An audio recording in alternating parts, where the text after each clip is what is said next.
વધુ એક સમાચાર ગાંધીનગરથી મળી રહ્યા છે, તેની પર નજર કરી લઈશું। ગાંધીનગરમાં આજે અવસર યોજનાનો પ્રારંભ કરાયો। યોજનાનો પ્રારંભ મેયરના હસ્તે કરવામાં આવ્યો। ત્યારે ગાંધીનગર મહાનગરપાલિકા દ્વારા વૃદ્ધ માટે નવી પહેલ શરૂ કરાઈ છે। મહાનગરપાલિકાએ 5 અટલ વૃદ્ધ સહાય આરોગ્ય રથને લીલી ઝંડી આપી છે। મેયર, ડેપ્યુટી મેયર અને કમિટીના ચેરમેને રથને લીલી ઝંડી આપી છે। ત્યારે અટલ રથ ગાંધીનગરમાં ફરી 60 વર્ષના વૃદ્ધને સારવાર આપશે। 35,000 જેટલા વૃદ્ધને અટલ વૃદ્ધ સહાય આરોગ્ય રથનો લાભ પણ મળશે।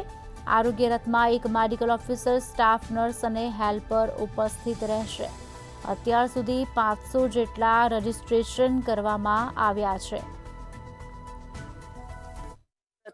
અને એમાં વૃદ્ધોના આરોગ્યને લઈને અત્યારે અમે જે આરોગ્યની યોજના જાહેર કરી છે, એમાં અમે 60 વર્ષ અને એનાથી વધારેનું રજીસ્ટ્રેશન કરીએ છીએ અને એમાં માત્ર આધાર કાર્ડની ઝેરોક્સ સાથે રજીસ્ટ્રેશન કરીએ છીએ અને અમારો આરોગ્યનો રથ અને એમાં આરોગ્યની ટીમ સાથે ઘરે ઘરે જઈને મહિનામાં એકવાર એમનું ચેકઅપ કરશે અને એમાં જરૂર જણાશે તો અમારા નજીકના હેલ્થ સેન્ટર અથવા તો સિવિલમાં એમને રિફર કરશે અને એમાં અમારી ટીમ પૂર્ણપણે એમનામાં આરોગ્યની સાથે કોઈ પણ કોમ્પ્રોમાઇઝ કર્યા વગર અમે સતત કાર્ય કરીશું અને અમારા વૃદ્ધોની ગાંધીનગરમાં 35,000 કરતાં પણ વધારે વૃદ્ધો છે, એમની આરોગ્યની ચિંતા કરવાની એ અમારી ફરજ છે અને અમે પૂર્ણપણે નિભાવીશું।